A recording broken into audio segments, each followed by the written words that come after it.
Angkatan bersenjata Ukraina kembali menggila dengan meluncurkan serangan balasannya. Rekamannya ramai beredar di media sosial Telegram pada Senin 16 September 2024. Dalam rekaman tersebut menunjukkan momentum detik-detik meledaknya sebuah gedung sekolah imbas serangan diluncurkan kubu Zelensky. Disebutkan dalam keterangan unggahan, peristiwa ini terjadi di wilayah Kursk.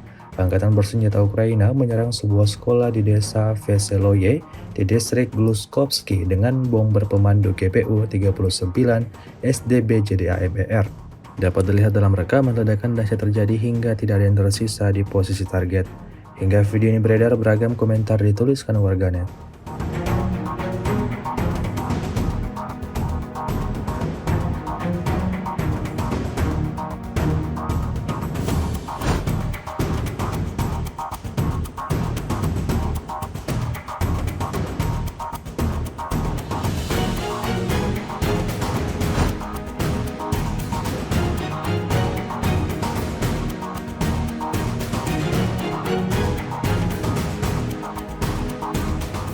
Download Tribun X sekarang, menghadirkan lokal menjadi Indonesia.